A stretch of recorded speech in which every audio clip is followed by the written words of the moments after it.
Hello listeners and viewers. Welcome to Kaduna State Ministry of Education Radio and TV e-learning program designed for our SS3 and other students staying at home due to the coronavirus pandemic. The present administration, under the able leadership of His Excellency, Malam Nasir Ahmed El-Rufai, is positioned as always to ensure that under his leadership, our students are not left behind in all areas of human endeavors, especially education. Kaduna State is the center of learning. Therefore, we want to ensure that our students excel in their forthcoming examinations and beyond. Students and other learners at home are given this opportunity in order to continue learning, as education is a continuous process. Different subjects will be taught in this program to assist students to perform excellently in the forthcoming Senior School Certificate examination being conducted by NECO and WAEC as soon as schools reopen. Teachers making presentations will always provide their names and phone numbers during each presentation, and they can be contacted for questions, further explanations, and/or clarifications. The following numbers and contacts can also be reached for expression of any concern or observation: 090-865-00545 or 080-383-62072. Our website is www.education.kdsg.gov.ng. Our email education@kdsg.gov.ng or education.kdsg@gmail.com. Our YouTube channel, Ministry of Education, Kaduna State. Our Twitter handle @Kaduna_MOE. Or our Facebook page, Ministry of Education, Kaduna State. Stay safe, stay at home, and learn well. Thank you, happy listening, and happy viewing.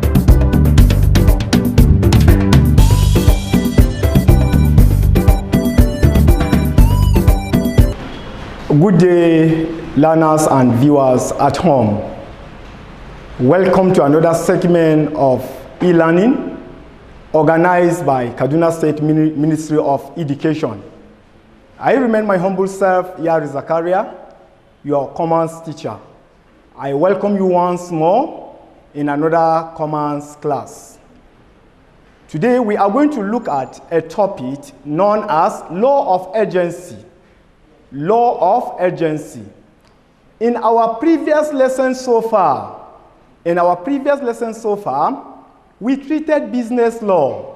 And under business law, we were told that there are branches of commercial law. There are branches of commercial law in which, in our previous lesson, we treated one of the branch of commercial law, which is known as law of contract. And under contract, we look at the meaning of a contract, types of contract, terminologies of contract, essential elements or features of a valid contract. And we finally discuss factors that lead to the termination of a contract. Factors that lead to the termination of a contract. And remember, if you have been following me very well, in our previous lesson, I did mention that the second branch of commercial law is law of agency. Law of agency, and today we are going to look at what agency is all about. In this lesson, we are going to look at the meaning of an agent, meaning of an agent, meaning of an agency, meaning of an agency, and finally, we are going to look at types of agents. Types of agents. Now, we are going to look at the meaning of an agent. Meaning of an agent.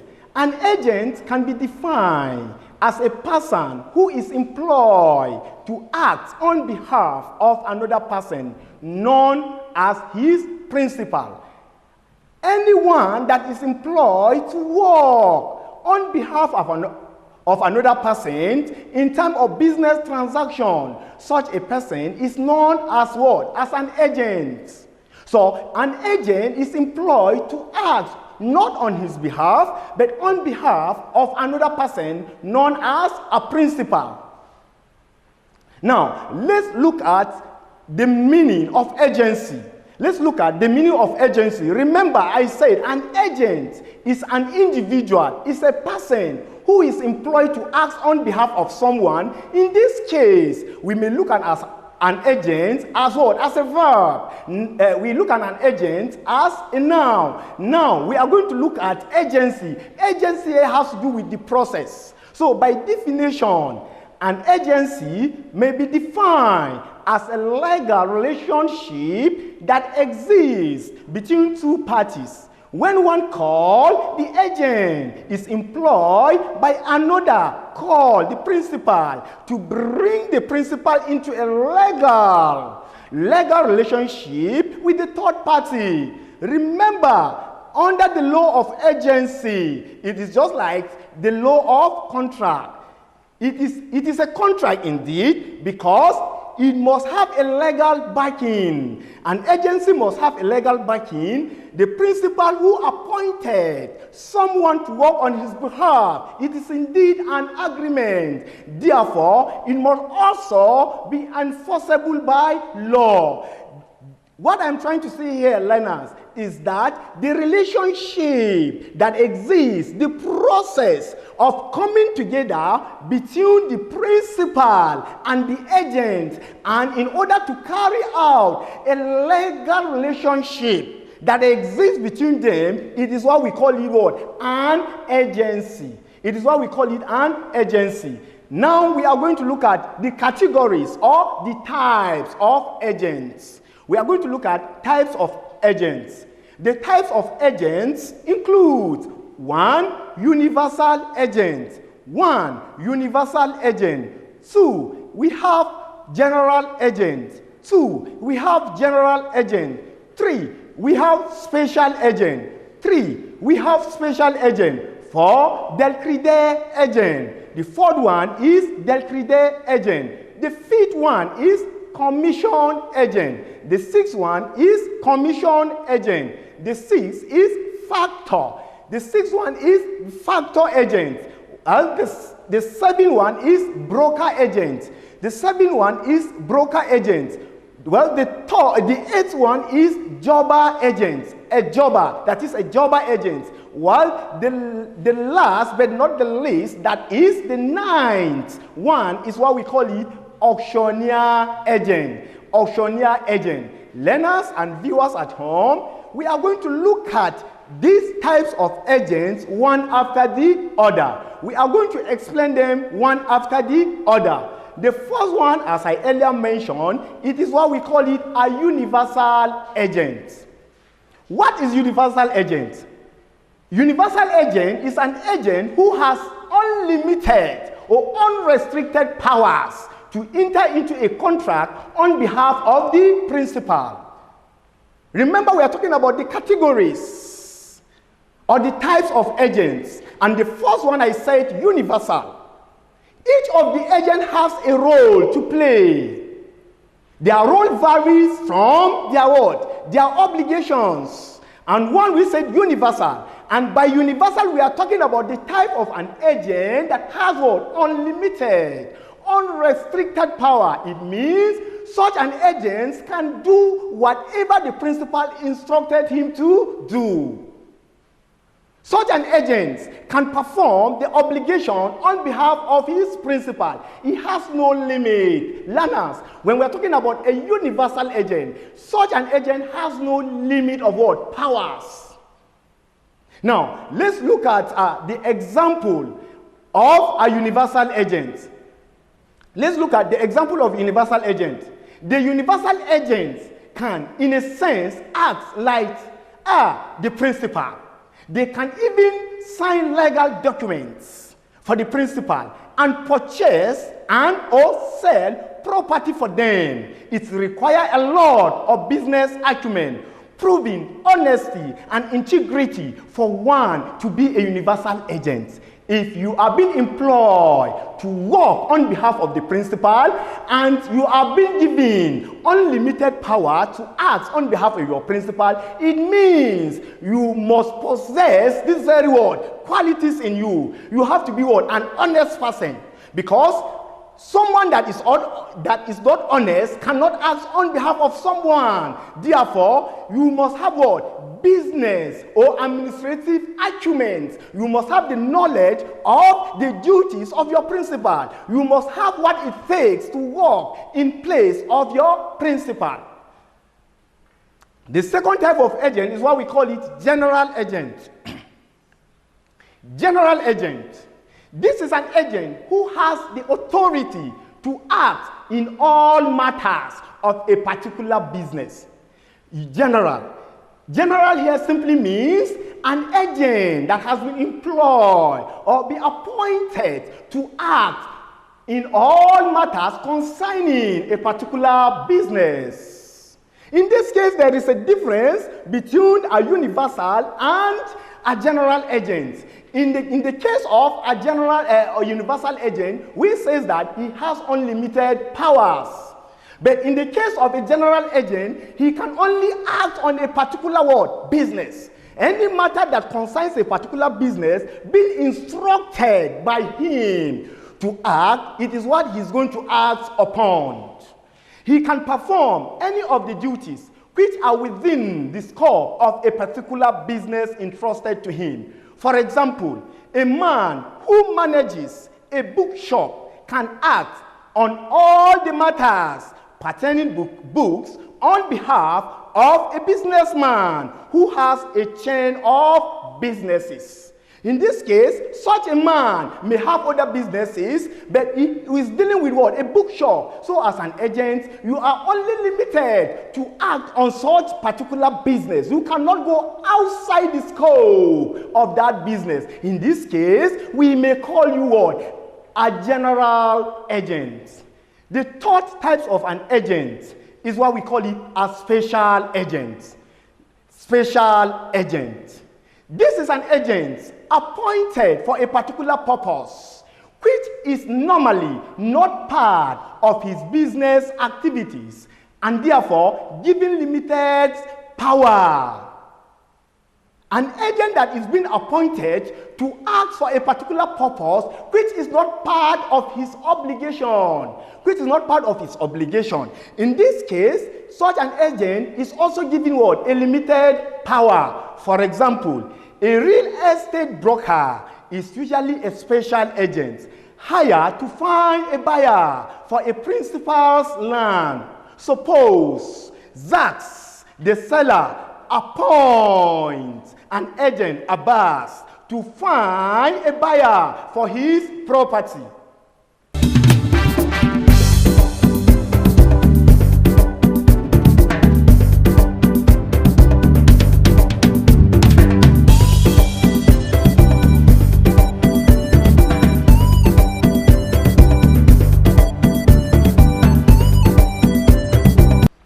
Abbas' commission depends on the selling price, which Zacks states in a letter to him. In this instance, it may not be less than 1.5 million naira. If Abbas locates a buyer, Zainab, who agreed to purchase the property for 1.6 million naira, his signature on the contract of sale will not bind Zacks. As a special agent, Abbas had authority only to find a buyer.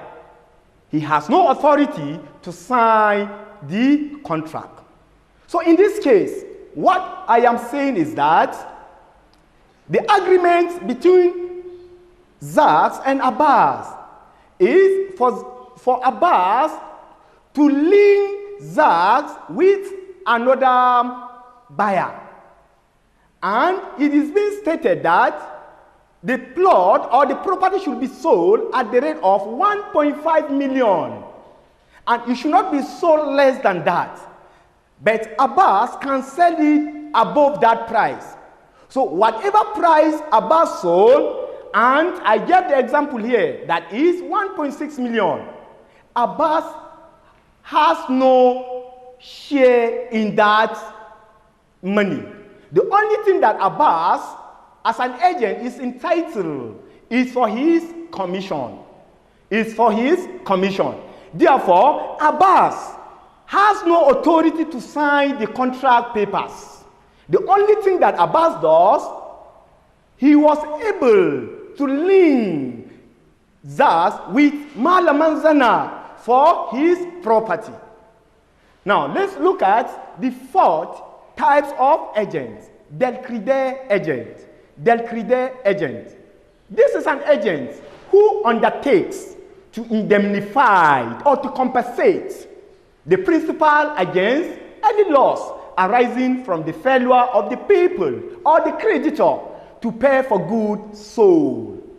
He receives in returns extra remuneration, which is higher than all other agents.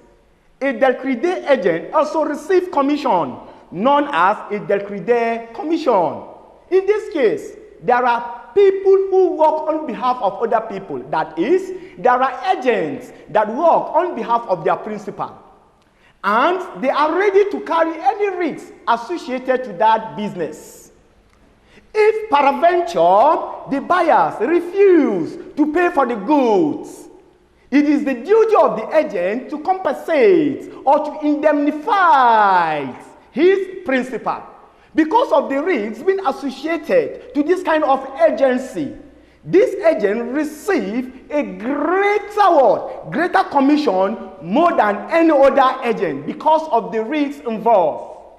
Learners, let's look at the features of the Credere agents. 1. He takes the possession of the good. Learners, listen. There is a difference between taking a possession and ownership of goods. So a Credere agent takes only the possession of the good. He is in the possession of the good because he will be the one to sell the good on behalf of his principal. Roman figure 2, under the features, he can sell in his name. Since he is in the possession of the good, a Credere agent can sell the product using his own name. The third one, he undertakes to indemnify his principal against any loss. Considering the commission he received more than any other agent, because of that, if there is any failure, if there are defaulters, because there are some that may not be able to pay for the good purchased, in that case, it is the duty of a Credere agent to indemnify or to compensate his principal. The fourth one, he received higher commission called Credere commission, as I earlier said, because of the risk involved for indemnity, for compensation. If there is any failure on the side of the buyers, it is the agent that will indemnify or compensate the principal. Therefore, in that regard, he do receive higher commission called Credere commission more than any other agent. Let's look at the fifth types of an agent, known as a commission agent. As the name implies, learners and viewers at home, we all know what commission is all about. So there is an agent which is known as a commission agent. This is an agent that represents his principal, and his main duty is to buy and sell goods at competitive price on behalf of his principal. Now, there is no fixed commission being attached to this type of an agent. But at the end of the day, whatever the business being performed, such an agent is entitled for a commission. And as the name implies, such a commission must be given to that agent. Such an agent, it is what we call a commission agent because he works for what? For a commission. He carries his obligation to the fullest because he will receive a reward. And such a reward is what we call it what? A commission. Now, the sixth one, factor agent. Factor agent. This is an agent who is employed to sell goods delivered to him by the principal for a commission. You are only employed to sell goods delivered to you on behalf of your principal. Goods have been delivered to you on behalf of your principal, and your obligation is for you to sell on behalf of your principal. Such an agent is what we call it a factor agent. He has possession of the good and can sell in his own name. Now, let's look at the features or the attributes or the characteristics of a factor agent. 1, he can handle and sell goods in his own name. One of the features of a factor agent, he can handle the good and his position, therefore he can sell the good using his own name, not the name of the principal. 2, a factor can issue receipt in his own name. In terms of the sales agreements, he can issue receipts to the buyer using his own name. I repeat, I said in terms of signing any agreement in the course of the agency, a factor can issue receipt in his own name. The third one, he can sue the principal for what? For commission. A factor can sue his principal for commission. It means when the principal fails to pay the agent his commission, the agent can sue his principal for that. It is the duty of an agent or a factor to sue his principal when he fails to pay him his what? His commission. Then the fourth one, a factor can fix and sell at prices he thinks best for his principal. Remember, as a factor, you are acting on behalf of someone, and you have to do everything to see that you promote the interests of the business. In this case, a factor can fix and sell at prices he thinks best for his principal. Now let's look at the seventh one, broker. The seventh one is broker. This is a commercial agent who does not have positions of good, but whose duty is to link his principal with the potential customers. He does not have the position of good.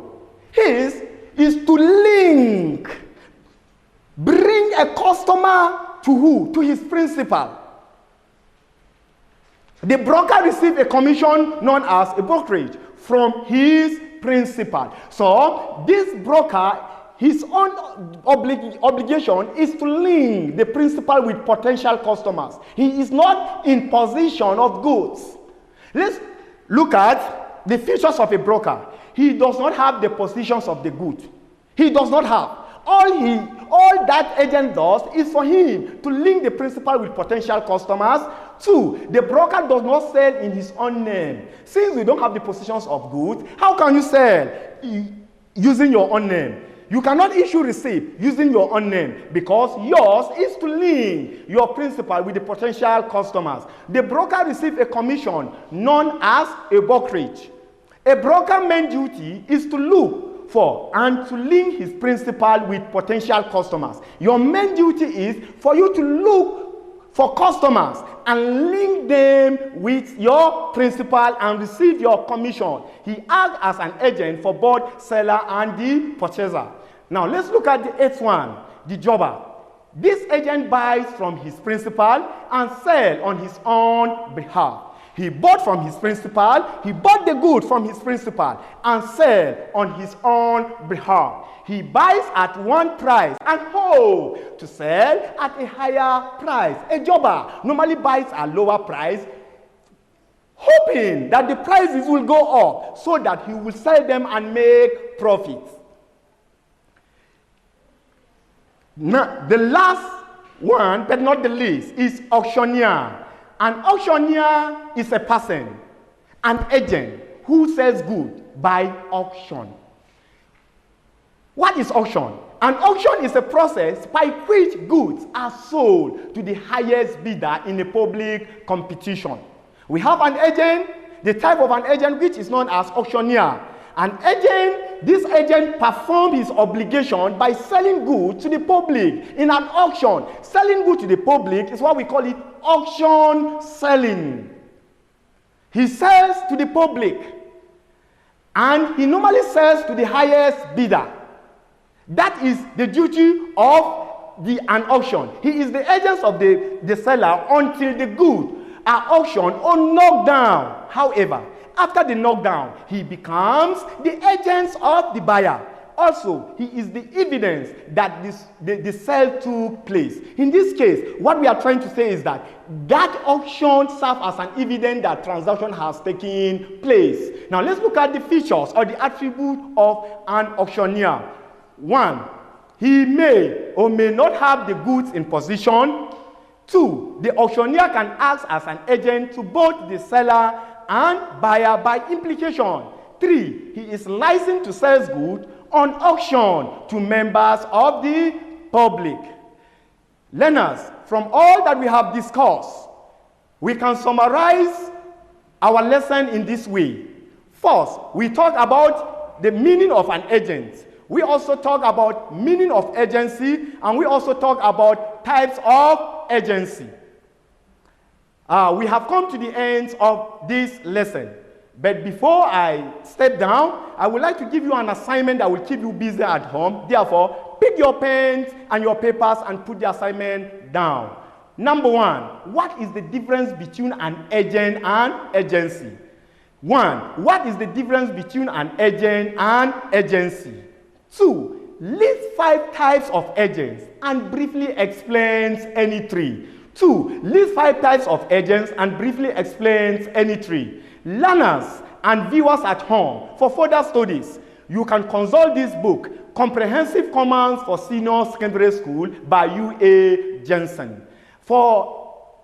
You can consult this book, Comprehensive Commands for Senior Secondary School by U.A. Jensen. In case you want to submit your assignment or for further inquiries, you can contact your commerce teacher, Yari Zakaria, with this contact number 080-6569-4134, or you can contact one of his colleagues, Abbas with this contact number 081-0012-7508, or you can also contact his colleague by name Zainab Abdul Karim with this contact number 080-3284-7167. Stay home. Stay safe. Keep learning. COVID-19 is real.